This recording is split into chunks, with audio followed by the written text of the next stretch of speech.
He asked me to stop being difficult while signing a $20 million handshake deal with a company I couldn't even find on the state registry.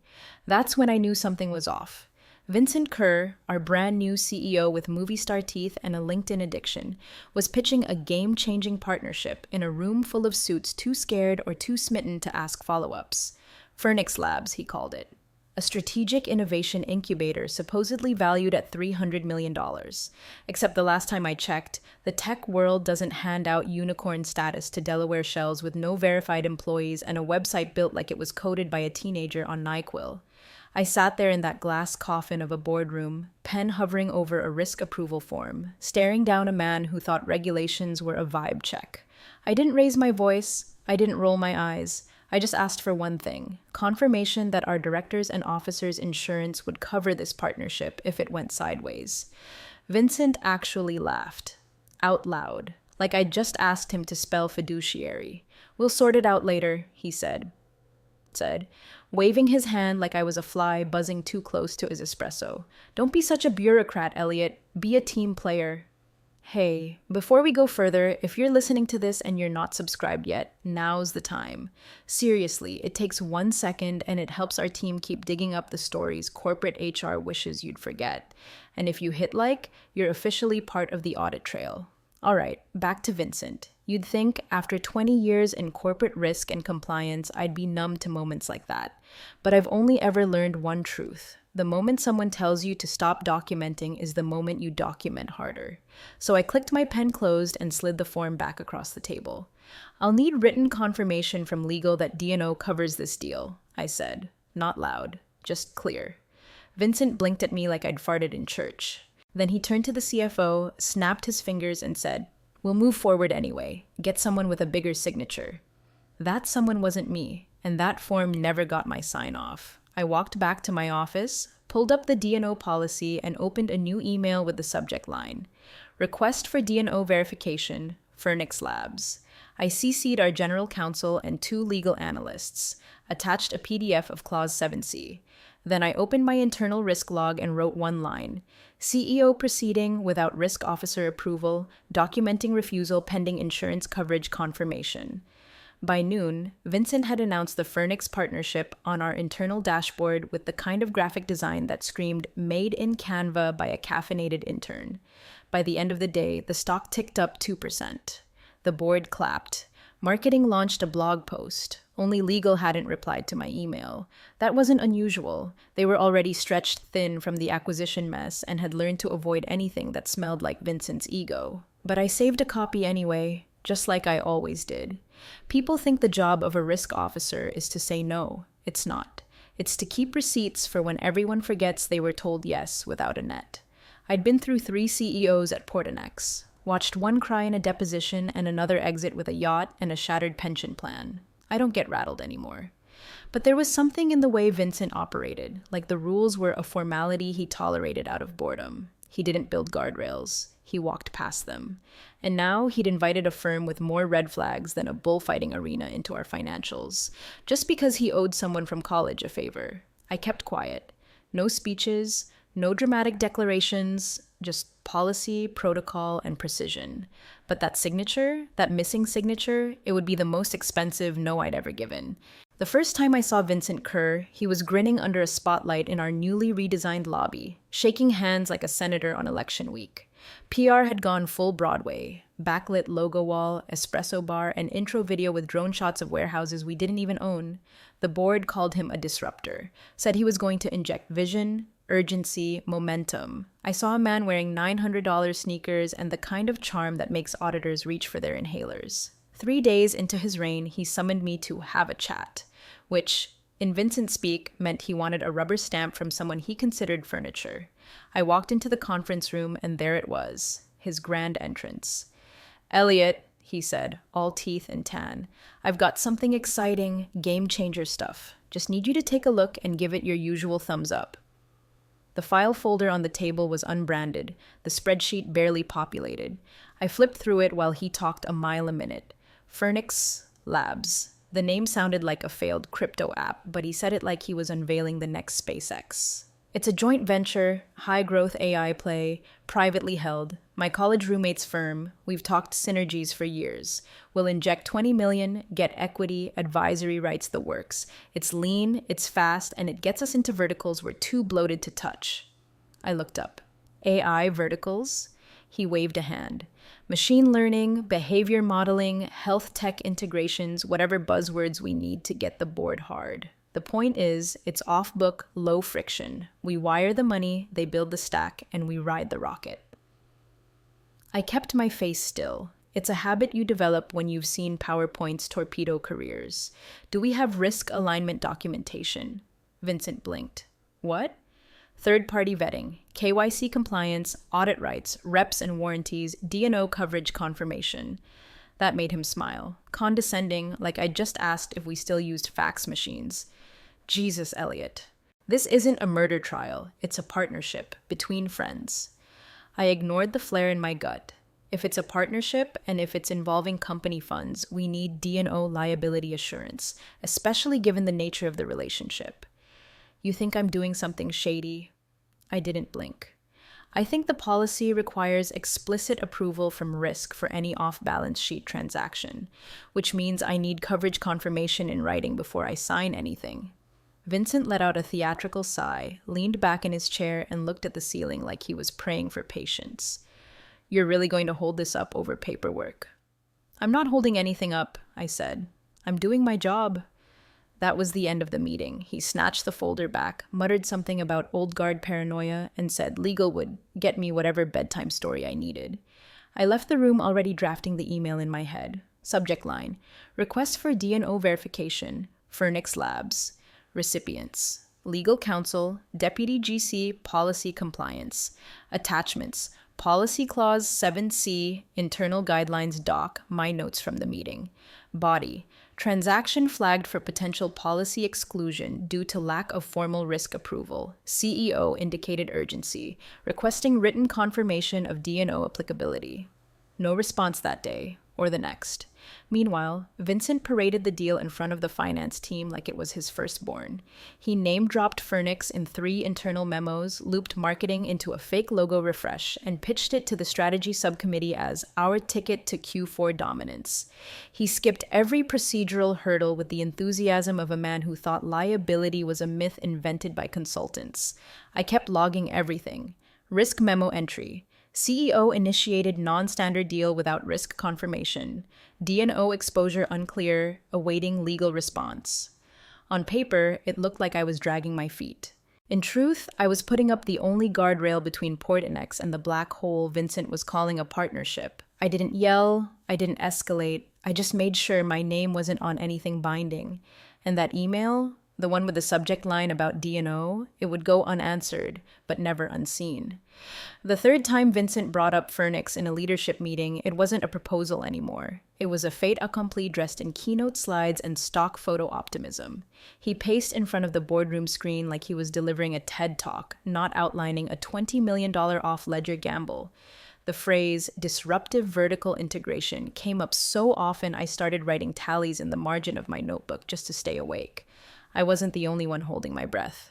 A few department heads exchanged glances across the table, but no one spoke. Vincent had that way of infecting the air with either charisma or fear, depending on your pay grade. Halfway through his pitch, he clicked to a slide that showed our projected ROI, based on numbers I'd never signed off on. I squinted at the chart. Compound growth curves, retention metrics, something labeled proprietary sentiment analysis. All fiction, all frictionless, all forward-looking, unaudited junk. He caught my eye and smiled like we were co-conspirators. So we're moving forward with the initial transfer Friday, he announced, full of swagger. I've looped in finance and legal, and we're green on the wire. Just need risk to do its thing.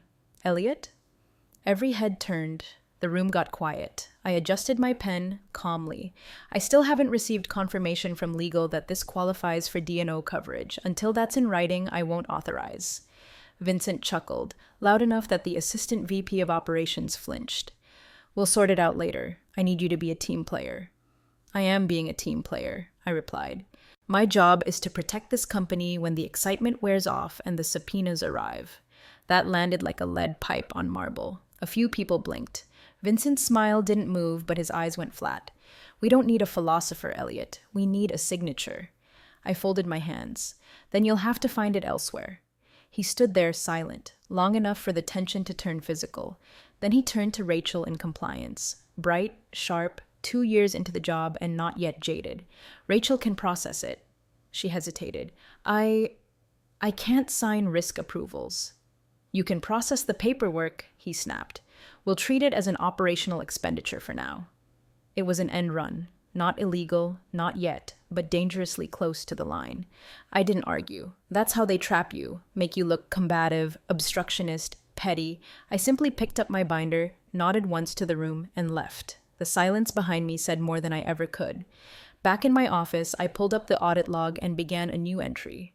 Title: Furnix Transaction. Approval withheld pending risk confirmation. Date stamped. Indexed. Linked to prior D&O request. I attached my internal notes, Vincent's phrasing, the boardroom exchange, the fact that risk approval had been bypassed under a different cost center classification. I kept it clean. No adjectives, just facts. By 5 o'clock, the memo was stored on the internal risk drive and silently copied to a backup I kept off-site. Not paranoia, just insurance, for the moments when memory becomes a courtroom exhibit. I didn't hear from Vincent that evening, but Rachel sent a short email. Please confirm you've seen the amended authorization. I replied simply, I have not approved it. Then I printed it all. Not because I didn't trust the servers, because I didn't trust who owned them. The next day, the first $5 million transferred to Furnix. No coverage, no risk sign-off, no trail that pointed to anyone but the man who waved it through. Except there was a trail, and it started with a memo no one bothered to read. Yet. By Q2, Furnix was being hailed internally as Vincent's crown jewel, our tech-forward growth rocket, as he called it on the last earnings call, right before describing our legacy logistics systems as vintage. He spun stories of explosive user adoption, healthcare breakthroughs, and unrealized synergy value with a confidence I'd seen before. In the mirror, when someone's trying to hide a bruise with foundation. I sat in the back of that call room, headset muted, pen motionless, eyes fixed on a slide showing a 147% uptick in engagement for a product I'd never seen prototyped, let alone deployed. It was all flash, glowing graphs, buzzwords about predictive diagnostics, AI-enhanced user mapping, digital twins. The problem was simple. None of it aligned with the back-end numbers. In finance, the real ledgers whispered another story. Billing latency, partner churn, a lack of real integration touchpoints. Our shared accounts showed minimal API activity, no cross-system syncs, and a user base smaller than a mid-sized law firm's client portal. But Vincent wasn't just selling it to investors, he was believing it. And worse, people were letting him. The first red flag hit me mid-May. I was combing through Q1 risk indicators when I noticed the divergence, minor at first, a line item for Furnix engagement revenue in the public financials that didn't match our internal accruals. I flagged it, logged it, forwarded it to legal with a note. Unreconciled figures between internal audit and earnings statement. Please confirm source of revenue data for Furnix JV. No response. 2 days later, I found another. Internal monthly access logs for the Furnix platform showed under 300 unique entries, yet the investor deck touted over 30,000 active medical users. I triple-checked server timestamps, had DevOps pull the cross-region traffic reports, still no match. I didn't shout. I annotated. I opened a fresh risk discrepancy file titled Furnix, External versus Internal Metrics. First tab, Vincent's investor call quotes transcribed verbatim. Second tab, raw access logs. Third, annotated email trail. My questions, legal silence. I CC'd compliance again. I even tried looping in Rachel, hoping for a whisper of concern. Her out-of-office reply hit harder than it should have. Traveling with executive team for strategy offsite. Back next week. Strategy offsite. That's what they were calling it now. The board meetings became tighter, shorter, no more full deck presentations, just Vincent, the CFO, and the head of marketing, armed with glossy narratives and curated slide decks that made skepticism feel like sedition. I stopped getting invited to the pre-meeting reviews. When I asked, the EA just blinked at me and said, "Oh, they said they'd loop you in if there was anything compliance related." anything compliance related. I checked the logs again. By June, the disconnect had grown from thousands to millions. Fernix claimed downstream revenue from a health analytics suite that, according to our integration dashboard, wasn't even in sandbox testing. I added another tab to the file, titled it Risk Alert, Fabrication Risk Exposure, sent it up the chain. Again, nothing. Not even a read receipt. It was starting to feel deliberate, like someone had flipped a switch in legal and told them to play dead. They weren't just avoiding answers, they were protecting silence. So I kept building the report. Page by page, quote by quote, access log by access log. I didn't accuse, I documented, I didn't escalate, I stored. By the time summer rolled around, my desk had 3 separate folders labeled Fernix Variances, 1 hard copy backup, and a USB drive in my desk drawer labeled only with the word mismatch, just in case. The trick wasn't to shout louder, it was to wait for the storm, because numbers don't lie. And silence? Silence doesn't hold up under subpoena. It started with a headline. Fernix CFO charged in multi-million-dollar fraud scheme. By the time I finished reading the article, twice, the news ticker had already picked it up. Our share price dropped 9% in the first hour. The second headline hit harder. Portinex tied to fraud-ridden tech venture, regulatory investigation underway. I watched it unfold from my office, blinds half drawn, as employees filed past my glass wall, whispering and pretending they weren't staring. On the surface, everything still looked corporate clean, dashboards glowing, Slack channels buzzing, managers holding emergency syncs with forced optimism. But underneath, the wires were sparking. By noon, the first call came from legal, voice tight, flat. Elliot, the board wants you in the conference suite, now. I brought a flash drive, a notepad, and 2 manila folders. No dramatics, just documentation. When I walked in, Vincent was already there. Red-eyed, collar open, pacing like a man who'd suddenly discovered gravity. 3 board members sat at the end of the table, flanked by external counsel. 1 chair sat empty, presumably reserved for whichever sacrificial VP they decided to eject next. The air was tense, like everyone was holding their breath for someone else to start lying first. Mr. Nash, said one of the outside attorneys, gesturing toward the chair across from Kerr, we understand you had reservations regarding the Fernix partnership. Is that accurate? I met Vincent's eyes for the first time. He didn't blink, but he wasn't smirking either. I opened the first folder, laid out a printed email with the subject line in bold, Request for D&O Verification, Fernix Labs. Dated January 14th, I said, sliding it across the table. Requesting written confirmation of coverage. Never answered. Then the second sheet, my risk memo, titled Fernix Transaction. Approval withheld pending risk confirmation. Dated January 17th. Formal refusal to approve the transaction due to unverified D&O protection. The lawyer leaned forward.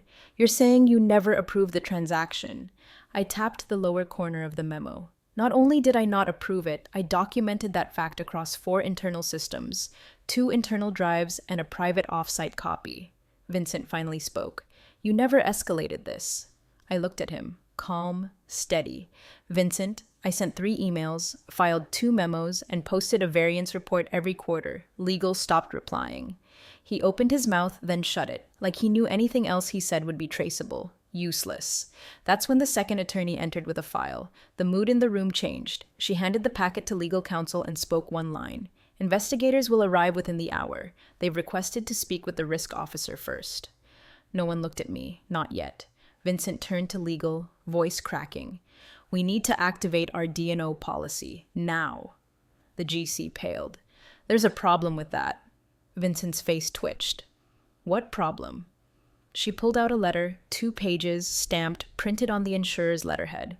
I didn't need to read it. I'd already seen a version of it 2 weeks ago, back when I'd quietly sent a disclosure packet to our broker, just to check if the exposure was on their radar. The GC read aloud, hands shaking.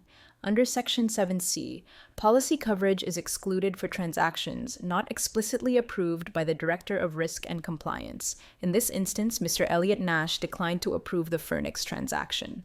As such, Portinex's D&O coverage does not extend to this matter. Silence. Long, still, heavy.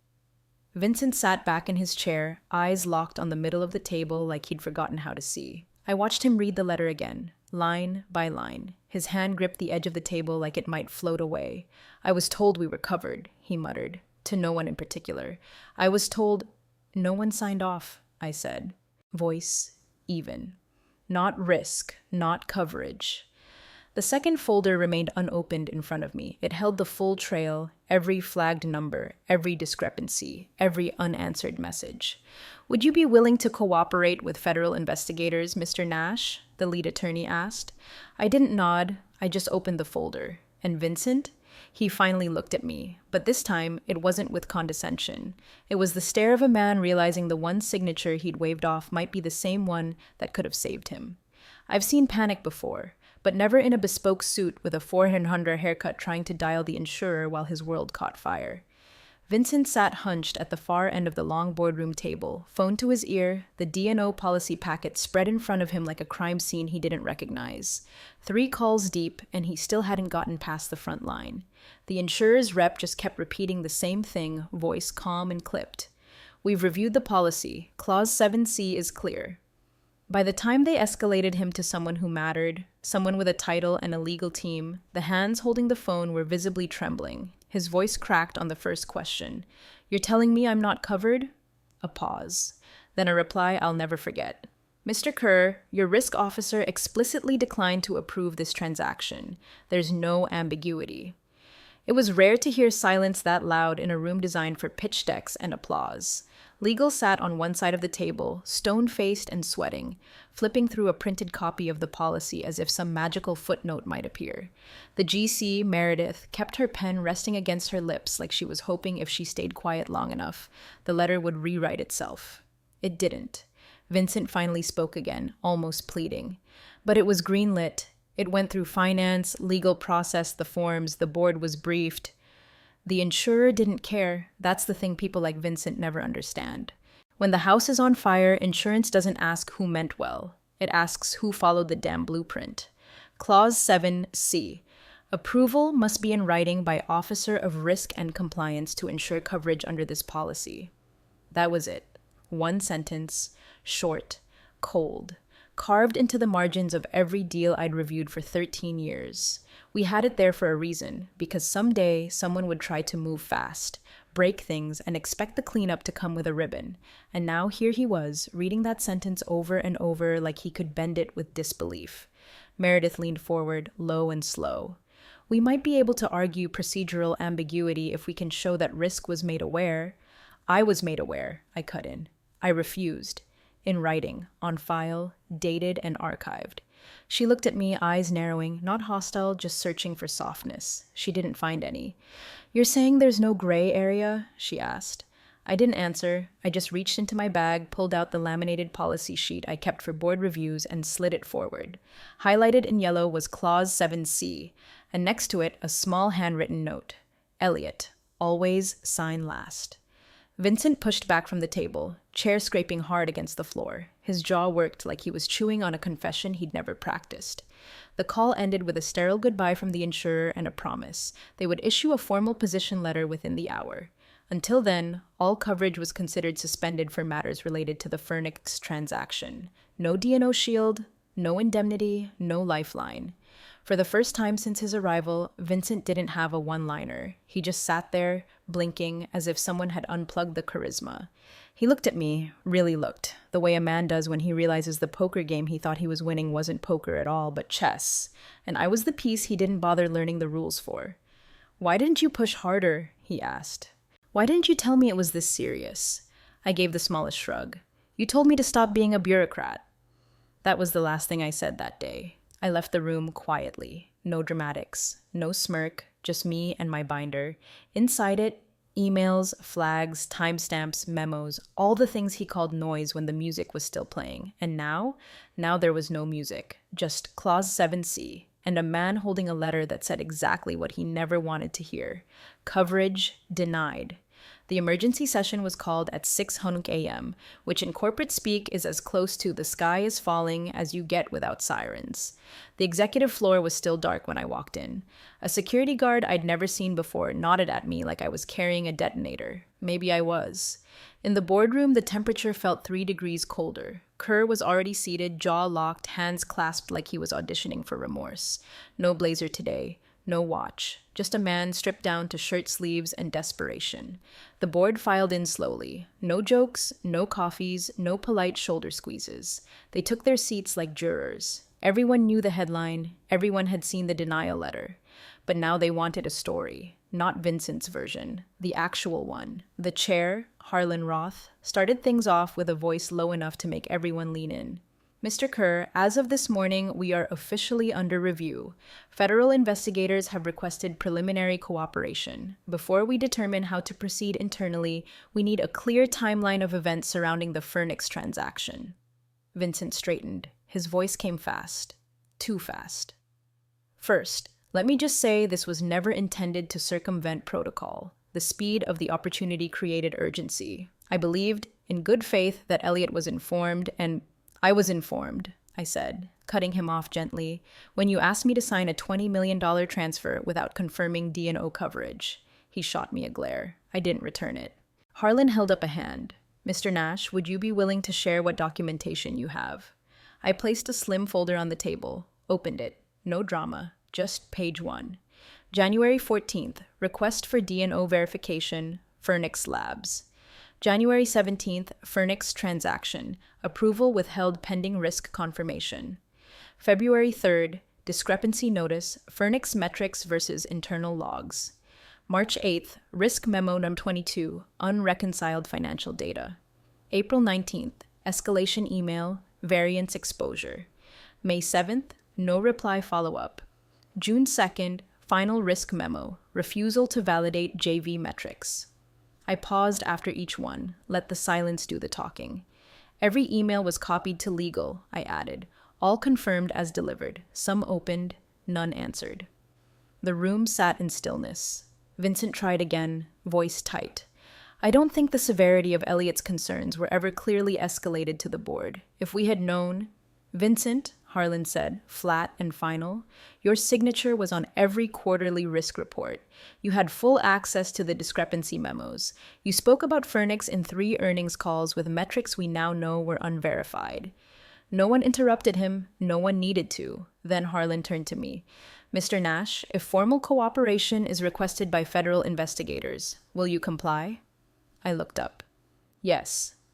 It wasn't loud. It didn't need to be. Across the table, the head of legal slowly closed her binder as if she finally understood how thin the ice had been this entire time. Next to her, the CFO leaned back slightly, just enough to put space between himself and Kerr. One by one, the rest followed. I've seen 1,000 micro-movements in boardrooms over the years, small shifts that mean everything. Today, they all leaned away from Vincent, subtly, instinctively, like gravity had shifted and he was no longer the sun in the system, but a black hole swallowing his own orbit. He didn't speak again. No one came to his defense. By the end of the session, the board voted to place him on immediate leave pending investigation. His voice cracked when he asked if he'd still retain access to his executive email. No, Harlan said. Not anymore. I left with my folder. No one stopped me. No one thanked me either.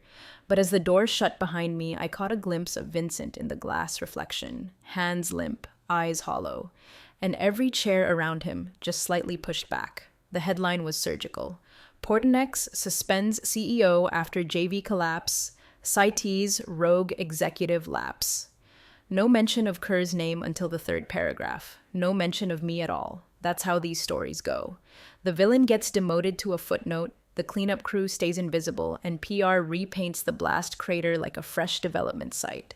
Within 48 hours, the company severed all ties to Furnix. The transfer accounts were frozen. Every trace of the partnership, logos, strategy decks, pitch videos, vanished from the intranet like a purged infection. I didn't delete anything, of course. I archived it, quietly, permanently. When legal reached out again, it wasn't to apologize, it was to offer stability incentives. A retention bonus, a title bump, an advisory role to help reshape compliance infrastructure moving forward. I read the email once, then turned off my monitor. Promotion? No thanks. What I wanted had nothing to do with pay. The next morning, I requested a private meeting with Harlan Roth and Meredith from legal. No boardroom theatrics this time, just a quiet conference room and 3 chairs that didn't squeak. I'll stay through the transition, I told them.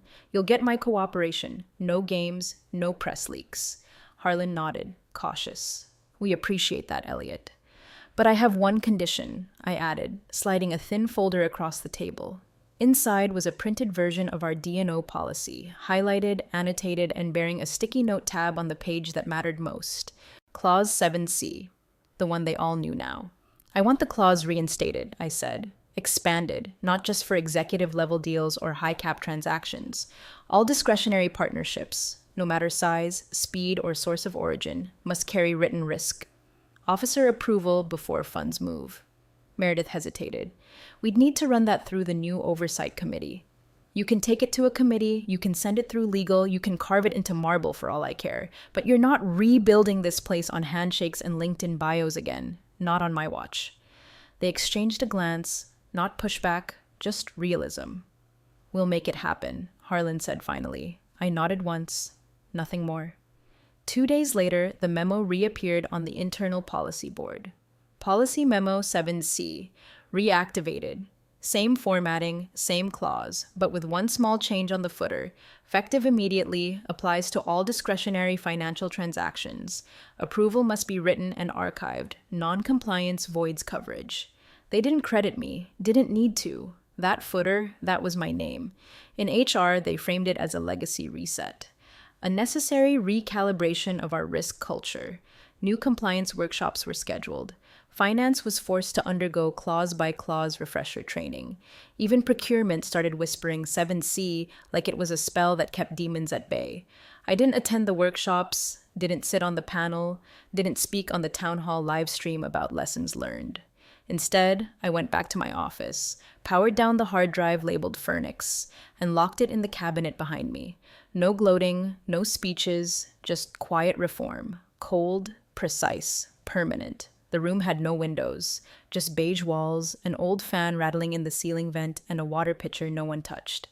The federal deposition suite at Delmar and Gray was designed to make people sweat, slowly. On one side of the table sat the agency reps, polite, blank-faced, flanked by outside counsel.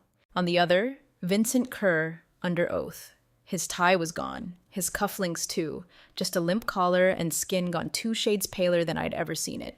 Between us, a projector screen, dimmed to low brightness, displaying a scanned letter in 12-point Times New Roman. 2 pages, dated, certified, signed by the insurer's general counsel. 1 paragraph at a time, they walked him through it. Clause 7C. Approval must be in writing by Officer of Risk and Compliance. Mr. Nash declined to authorize the Phoenix transaction. Therefore, coverage for this matter is denied. They didn't raise their voices. They didn't need to. Each sentence landed like a gavel. Kerr sat frozen, eyes darting from word to word like maybe he'd missed a typo that would save him. But the words were solid, immutable, final. He read it 3 times. The first time, with disbelief. The second, with dread. The third, acceptance. Across the table, I said nothing. My folder rested unopened in front of me. I hadn't needed it in hours. Everything they were showing him was already in my notes. I'd written half the letter's source material myself. One of the investigators finally leaned forward. Mr. Kerr, can you identify any documentation, email, memo, internal form, where Mr. Nash gave you written approval for the Phoenix transaction? He didn't answer. Mr. Kerr? Still nothing. He looked at the screen again, as if maybe this time the wording would shift, bend, offer him a version of reality where risk meant nothing and the past was optional. Then he turned to me, and for one long, full second, we just stared at each other. No hate, no apology, just that quiet understanding that passes between 2 people when one of them finally realizes they were never playing the same game. He didn't speak, and I didn't break the silence. Eventually, legal called the session closed. The agents gathered their binders. One of them thanked me, and I nodded. Vincent stayed seated, didn't even reach for the pitcher. I walked out. Into the hallway, into clean air. My phone buzzed once. A message from Meredith in legal. The feds want your notes. We told them you'd be ready. I didn't reply. Just tapped the screen off, slid the phone into my jacket, and kept walking. Quiet shoes, Straight spine, one man down, one policy clause reactivated, and silence finally on my side.